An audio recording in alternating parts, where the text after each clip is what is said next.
أعوذ بالله من الشيطان الرجيم بسم الله الرحمن الرحيم.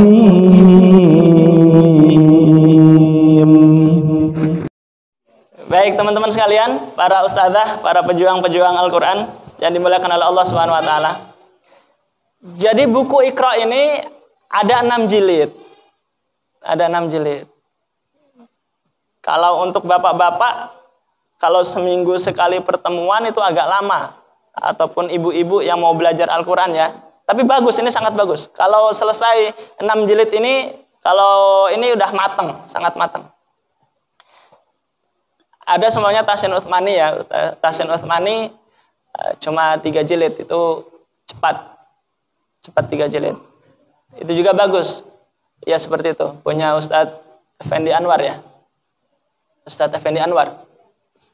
Tahsin Utsmani. Tapi kalau untuk anak-anak sebenarnya cocoknya pakai Iqra. Walaupun lama ya metodenya ya. Lama tapi dia matang. Matang kalau udah bisa, kalau sudah selesai insya Allah ya 99% dijamin sudah bisa. Walaupun dia belum lancar. Baik, kita lihat di sini sebenarnya metode Iqra ini tinggal dibaca aja secara otodidak. Ini bisa dipelajari sendiri sebenarnya. Tapi nggak apa-apa, kita sekaligus sharing tentang mengajar ngaji dengan metode Iqra. Ana ngajar ngaji itu mulai dari tahun ya, SMA kelas 2 itu. SMA kelas 2. Tahun 2005 atau 2006-an lah. 2005-2006 sudah mulai ngajar ngaji. Ini menggunakan metode Iqra. Menggunakan metode Iqra.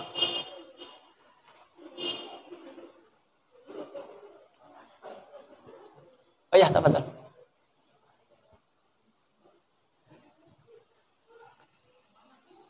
Kalau pengalaman saya pribadi, Iqra ini kalau digunakan untuk dewasa ya, itu kalau seminggu sekali agak lama kalau orang dewasa. Karena orang dewasa ini harus dipercepat. Khawatirnya apalagi yang sudah tua ya, yang udah 60 tahun, udah 50 tahun itu. Sebaiknya jangan pakai metode Iqra. Ada metode Thaqifah namanya. Khawatirnya baru Iqra 2 sudah ninggal dia. Kan repot. Ya umur 60 tahun. Jadi dipercepat supaya dia benar-benar cepat bisa baca Al-Quran. Kalau Iqra ini kan lama, digunakan untuk TK atau SD, SMP ya bagus. Tapi kalau orang tua, ya bisa sih kalau mau di ini. Kalau mau dipercepat sekali pertemuan seumpamanya 5 lembar atau 10 lembar gitu bisa. Tapi lama. Ada metode Tahsin Utsmani itu yang bagus untuk dewasa ya. Dewasa.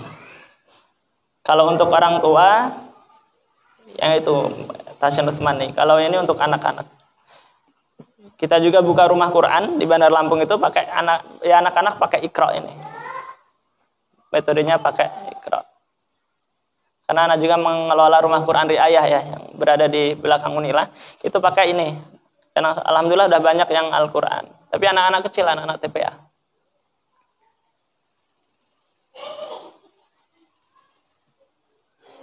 Baik, kita lihat. Di sini ada lembar kedua ya. Di halaman pertama pada Iqra 1. Di sini ada petunjuk mengajar jilid 1. Jadi Iqra ini ada petunjuknya. Metode mengajar jilid 1.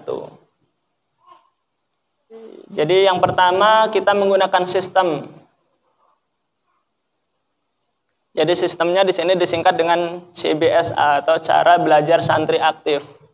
Jadi yang aktif santrinya, murid kita yang aktif. Jadi kita sebagai penyimak saja, jangan sampai menuntun kecuali hanya memberikan contoh pokok pelajaran. Nah di sini ada pokok pelajaran harus digarisbawahi. Pokok pelajaran. Pokok pelajarannya mana? Nah, kita lihat Iqra 1 halaman 1. Di situ kan ada huruf A ya. A ada hamzahnya, kemudian sama dengan A.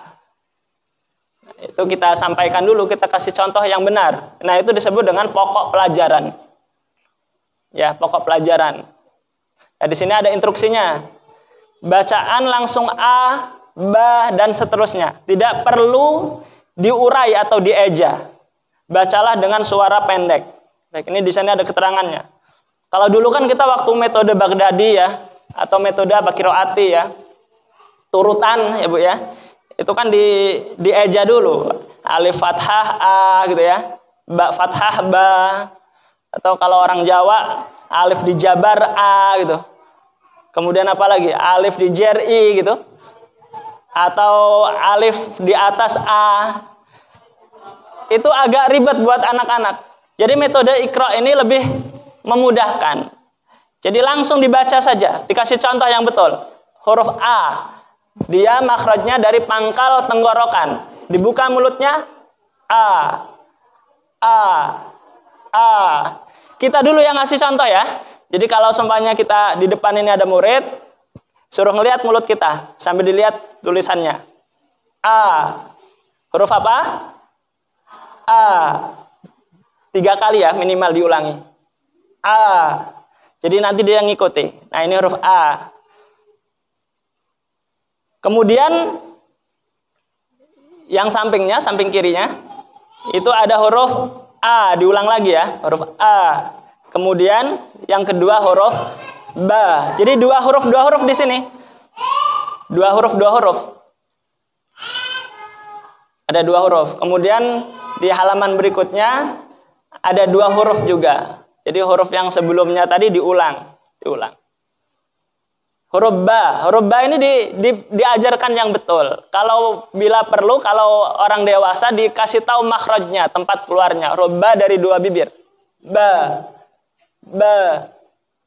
dan seterusnya. Dibuka, ba, dan seterusnya ya. Nah, baru setelah kita kasih contoh dengan tepat, dengan benar, baru anak-anak latihan. Latihannya di mana? Latihannya yang di bawahnya, harokat yang tidak tebal tulisannya. Yang A pertama ya, A atau sama dengan A itu kan tebal tulisannya. Kemudian A sama ba itu kan tebal. Nah, ini disebut dengan pokok pelajaran. Paham ya? Pokok pelajaran, materi yang akan kita sampaikan kepada anak kita.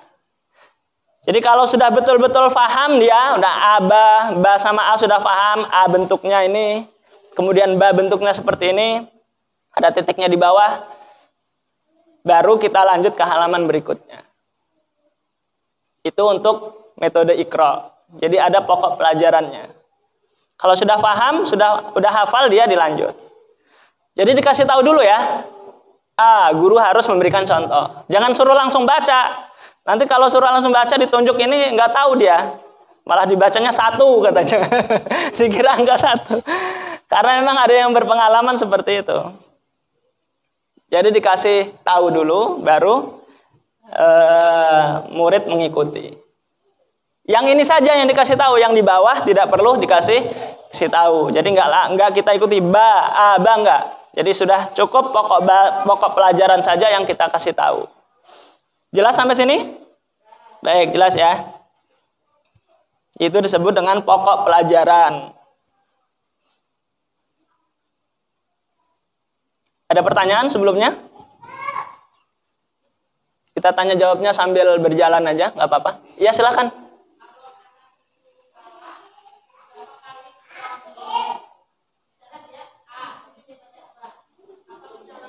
Jangan langsung diberikan waktu untuk berpikir dulu. Kita kasih isyarat, bukan. Jangan dibilang salah ya, bukan. Atau kita ketuk meja. Kalau salah. Nanti kalau sudah berkali-kali salah baru kita kasih tahu. Seperti itu. Supaya dia mandiri, supaya berpikir sendiri, supaya menghafal dia. Oh, ini yang ba, ini yang A. Jangan langsung kita kasih tahu. Jadi itu cara belajar santri aktif ya.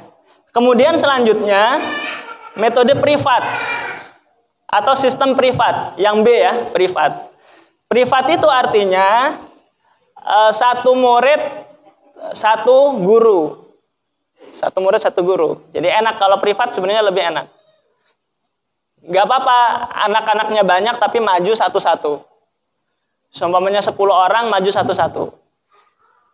Tapi yang harus jadi catatan ketika maju satu-satu, jangan hitungannya per lembarnya. Satu orang, satu halaman, atau satu lembar, jangan. Kalau bisa dikasih waktu. Kalau seumpamanya kita ngaji 30 menit, seumpamanya, santrinya ada 10 orang, maka masing-masing santri mendapatkan berapa menit? 3 menit ya. 3 menit. Jadi pastikan dia 3 menit, 3 menit, 3 menit, supaya adil. Kalau seumpamanya yang lancar satu halaman, yang tidak lancar satu halaman, itu nanti akan tidak adil. Justru malah memakan waktu. Kasihan yang sudah lancar. Yang sudah lancar ngajinya cuma satu halaman. Selesainya ya cuma 1 menit atau 2 menit ya. Dan nggak bertambah-tambah. Jadi metode Iqra ini siapa yang cerdas, siapa yang hafalannya cepat, maka dia akan cepat selesai.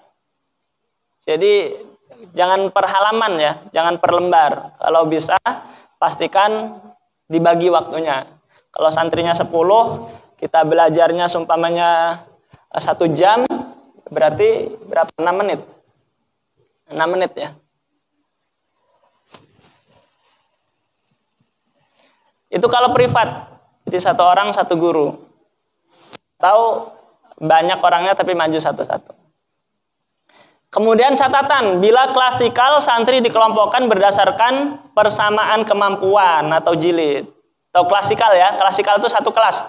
Semuanya 1 kelas 10 orang, kelas A 10 orang, kelas B 10 orang, kelas C 10 orang. Maka dipastikan kelas A ini kemampuannya sama Iqra 1, atau yang B ini Iqra 2, yang C kelas C Iqra 3. Jangan dicampur kalau klasikal. Metodenya jangan dicampur. Kalau dicampur nanti kasihan. Yang sudah Iqra 3 gabung dengan Iqra 1. Yang sudah Iqra 6 gabung ke Iqra sama Iqra 4.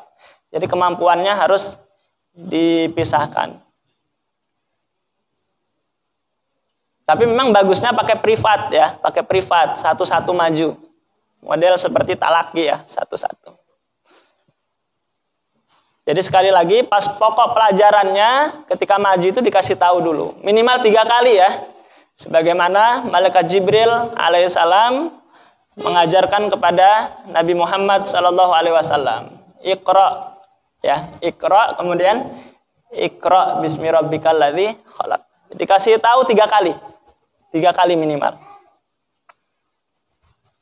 Metode Iqra seperti itu, metode tahsin juga seperti itu. Kalau metode tahsin itu kan ada ya, A, I, U semuanya. Kemudian A, I, U ya. A, I, U, U. Kita baca 3 kali, kemudian baru satu kalau kelasnya klasikal. Sama seperti itu. Jadi minimal kita 3 kali. Jadi guru Al-Quran itu harus siap capek. Harus siap serak suaranya.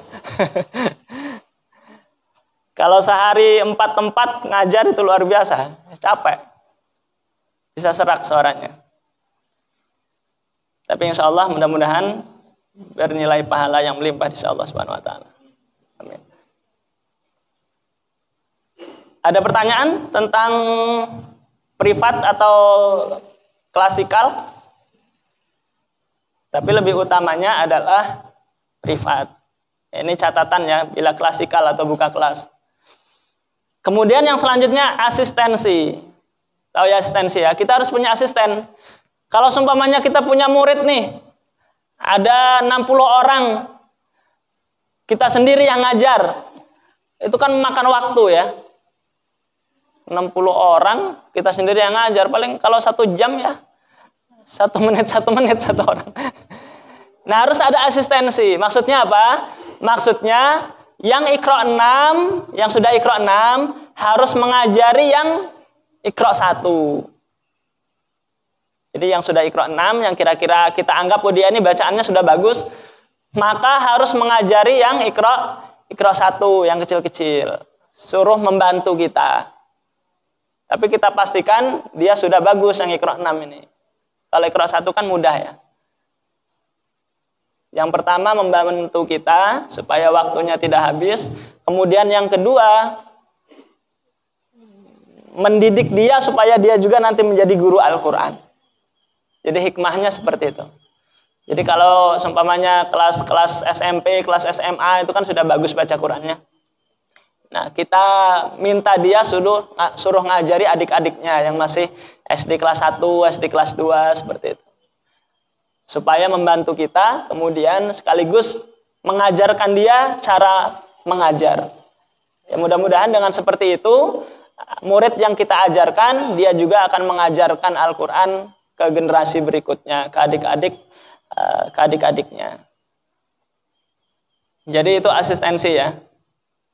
Jadi santri yang lebih tinggi jilidnya dapat membantu menyimak santri lain.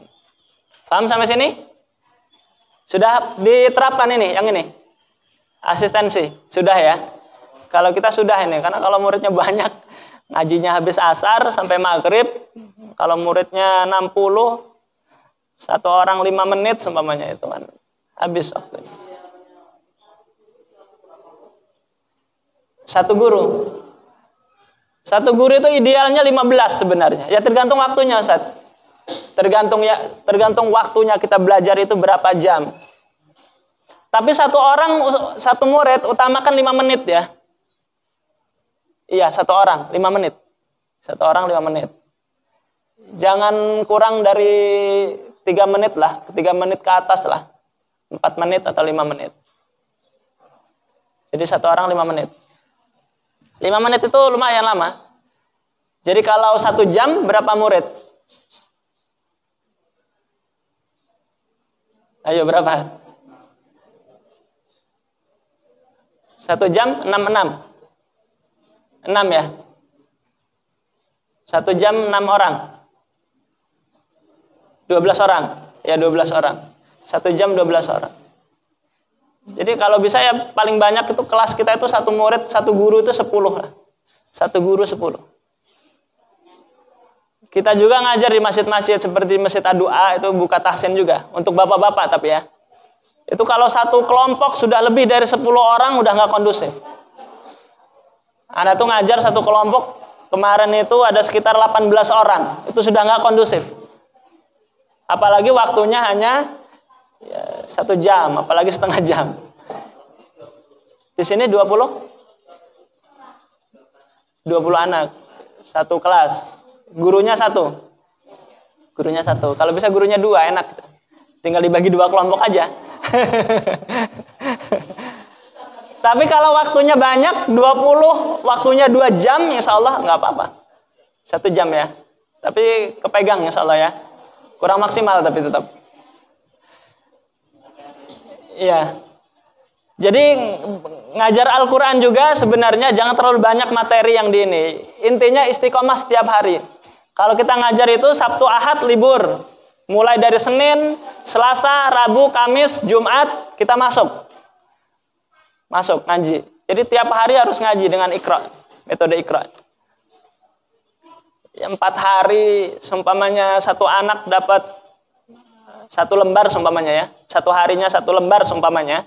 Dengan waktu yang ditentukan tadi, seumpamanya 1 lembar atau 2 lembar, itu 1 minggu sudah lumayan. Berarti kan sudah mendapatkan 4 lembar kalau per lembar. Jadi harus asistensi, harus ada asistennya. Kemudian yang kedua, petunjuk mengajarnya mengenai judul-judul guru langsung memberi contoh bacaannya. Jadi tidak perlu banyak komentar. Jadi untuk judul-judul ini tadi, pokok pelajaran ini, jadi cukup guru memberikan contoh. Kemudian anak mengikuti ya. Dan kita dituntut untuk banyak kesabaran ketika baca Al-Quran, apalagi anak-anak. Kadang-kadang ketukar-tukar ya. Kalau sudah huruf jauh, nanti huruf ba ketukar huruf na gitu. Huruf ro ketukar sama za. huruf ja ketukar sama kho, dan seterusnya. Dituntut untuk sabar menghadapi anak-anak.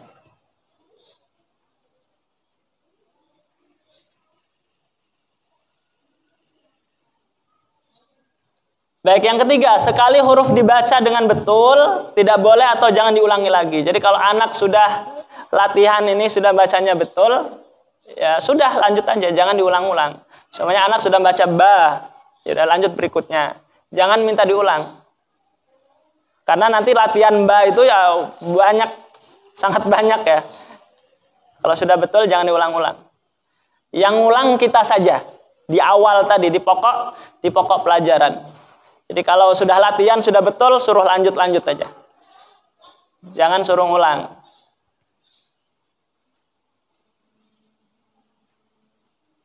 Kemudian guru jangan banyak komentar ya. Jangan banyak komentar. Iya, kalau salah komentar. Kalau salah bukan. Atau ketuk.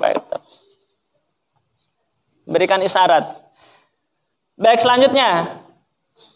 Bila santri keliru, nah di sini ada nih. Bila santri keliru panjang-panjang dalam membaca huruf, maka guru harus dengan tegas memperingatkan.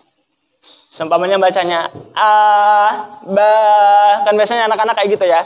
Harus ditegur karena nanti ada pembahasan tersendiri tentang panjang pendek. Lepas saja suaranya. A, satu ketukan. A, ba, ta, sa, ja, ha, kho, dan seterusnya. Jadi harus satu ketukan. Dengan ketukan kita ya. Jadi kalau ini a, jadi satu ketukan. A, tidak boleh dipanjang-panjangkan. Kalau dia membacanya a, ba, ta, harus ditegur. Harus ditegur. Harus ditegur dengan tegas. Karena itu kekeliruan yang sangat fatal.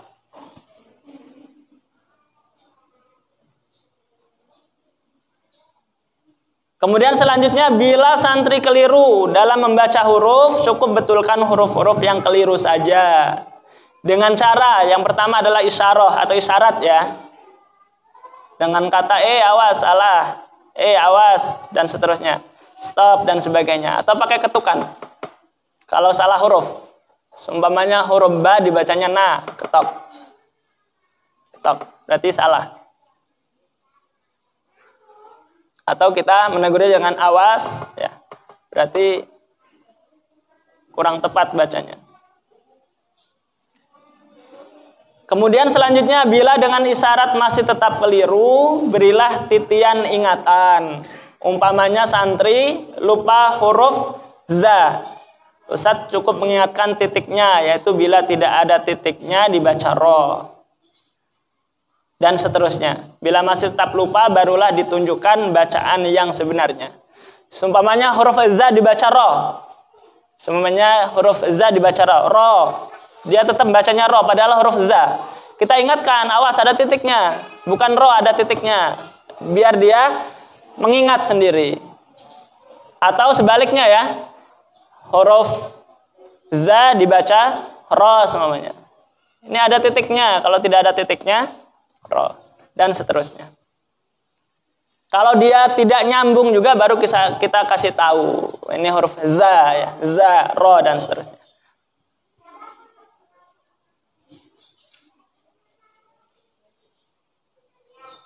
Sampai metode yang kelima, ada pertanyaan? Silakan. Insya Allah sudah kita praktikkan ini, hanya sekedar mengingatkan saja.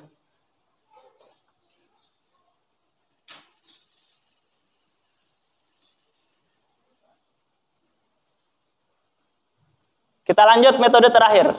Pelajaran 1 ini berisi, pelajaran Iqra 1 ini berisi tentang huruf berfathah. Fathah. Huruf fathah ya. Jadi di sini Iqra 1 tidak ada huruf kasrah, tidak ada huruf dhammah, tidak ada huruf tanwin ya, tidak ada.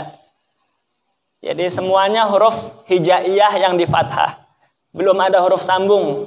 Jadi baru kenal huruf hijaiyah satu-satu ya. Kemudian harokatnya fathah.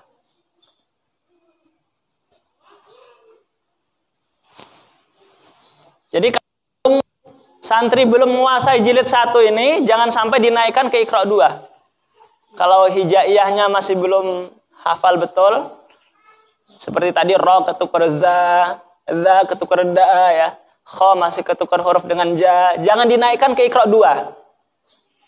Harus betul-betul lancar hijaiyah yang ada pada Iqra 1. Karena ini dasar, ini pondasi. Dan diutamakan makharijul hurufnya harus tepat pada Iqra 1. Jadi kalau huruf tha jangan membacanya sa. Kalau dia tha masih membacanya sa, maka jangan dinaikkan. Harus betul-betul tepat. Tha. Nanti kalau ustazah ada skema apa? Skema makharijul huruf ya. Ada skema makharijul huruf. Ana lupa bawa. Itu ada skema yang gambarnya. Ada gambarnya, Ustaz? Ada ya? Oh ya di situ ya. Itu kan huruf tha semuanya. Itu dikasih tahu. Ujung lidah ketemu ujung gigi atas. Bila perlu dijelaskan, didekatkan ke santri kita. Tha. Suruh memperhatikan lidah ataupun mulut kita. Tha. Jadi jangan sampai bacanya sa atau sya. Kalau belum tepat makharijul hurufnya, sebaiknya jangan dinaikkan ke Iqra 2. Karena nanti kesananya tetap salah khawatirnya. Tapi kalau betul-betul susah, daripada dia nanti mutung ya, nggak mau belajar lagi, dia ngambek gara-gara huruf tha, kalau sudah berulang-ulang nggak bisa juga ya, dengan terpaksa harus kita naikkan. Bila perlu ditulis di Iqra-nya, naik dengan terpaksa gitu. Atau ditulis di ujung Iqra 1-nya itu, naik, tapi Ustadz tidak ridho gitu. Kenapa? Iya, khawatirnya kalau tidak dinaikkan, dia tidak berangkat. Tadi yang ngambek tadi, pundung dia. Kadang orang tuanya yang ngambek. Iya, daripada orang tuanya yang ngambek malah lebih parah. Khawatirnya demo dia. Bawa baliho besar-besar, pokoknya anak kita dinaikkan Iqra 2, khawatir ada demo. Baik, jadi kalau santri memang benar-benar susah ya dengan terpaksa dinaikkan saja. Karena memang huruf tha, huruf sa, sya itu kan agak mirip tapi memang berbeda. Baik, di sini ada keterangan ya. Sya huruf sya lebih diarahkan ke bunyi sia, S-I-A ya di sini ya, sia. Tapi sebenarnya tidak sia. Sya. Huruf sya itu kan makhrajnya dari tengah lidah ya. Dari tengah lidah ketemu langit-langit kalau di makhraj itu. Ada huruf sya, ada huruf ya, ada huruf ja, roja. 3 huruf itu dari tengah lidah ketemu langit-langit. Sya, ya, kemudian ja, huruf ja. Nah, jadi kalau sya ini memang susah literasikan atau ditulis latennya menjadi sia atau S-Y-A, sya. Daripada keliru sa, huruf sa biasa. Kemudian ada huruf do. Do itu kan sisi lidah kiri ya, ketemu gigi geraham atas. Do atau kanan. Kalau yang bisa kanan atau dua-duanya. Do. Kalau dia salah huruf do, lebih diarahkan ke DHO, do daripada dia bunyinya lo. Lo ada titiknya ya. Lo, to ada titiknya. Lo, daripada dia bunyinya lo, lebih baik seperti D, seperti dal tapi ditebalkan do. Walaupun tidak tepat, do. Kalau dia belum tepat huruf lo ya.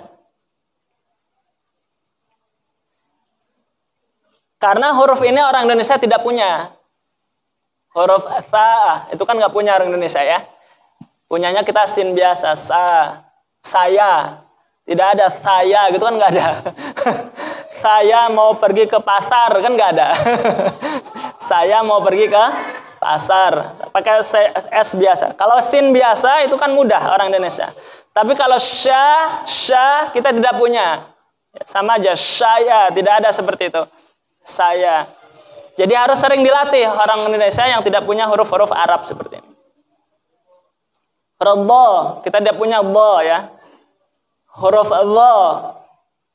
Huruf dha lebih diarahkan ke bunyi dha.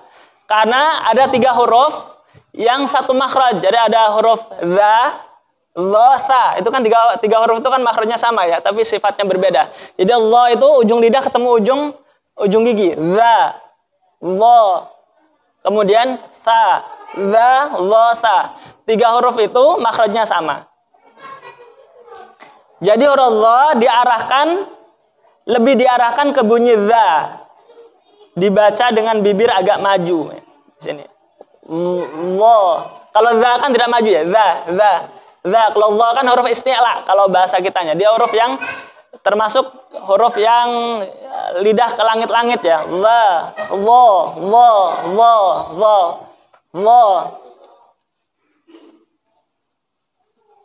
Jadi diarahkan huruf dha diutamakan ke dha daripada dia menyebutnya dha ataupun za.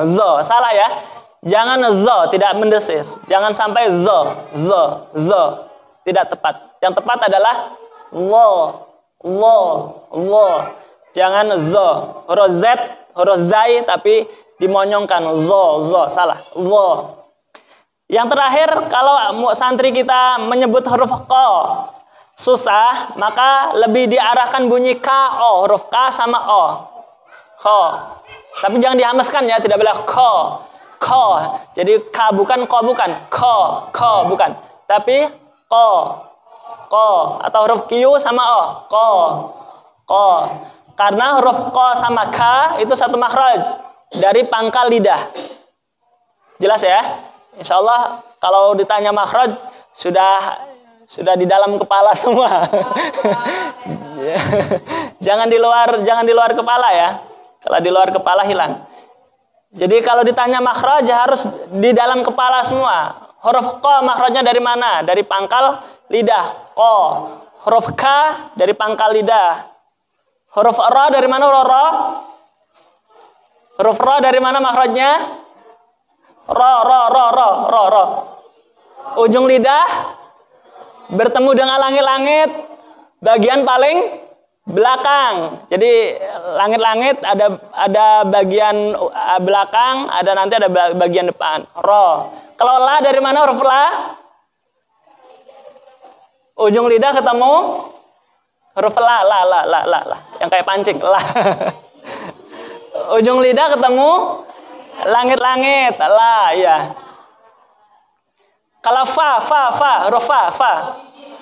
2 bibir apa jadinya? Kalau 2 bibir pa gitu.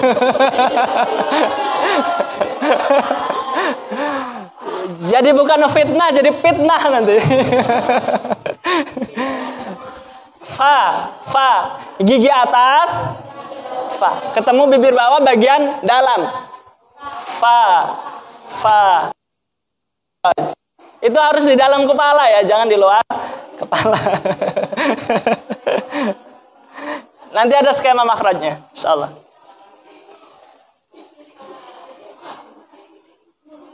Jadi huruf-huruf yang tidak punya, kita guru harus terus belajar ya. Kemudian santri kita juga harus terus kita ajari. Karena huruf hijaiyah yang orang Indonesia tidak punya ini harus sering banyak latihan. Sama orang Arab juga kan tidak punya huruf kita ya. Seperti huruf P kan nggak punya. Huruf P. Adanya V mereka. Makanya nggak bisa dia bilang panu, bisanya fanu. Orang Arab huruf G nggak punya G nggak punya. Adanya huruf G. Dari ujung tenggorokan ada G, ada Kh. Kalau bilang jagung nggak bisa dia. Bilangnya apa? Jagung. Jadi orang Arab juga nggak bisa, nggak punya huruf kita. Sama kita juga tidak punya huruf orang Arab. Oleh sebab itu harus kita latih. Karena huruf gha dalam keseharian kita bercakap ini nggak ada. Ya kan?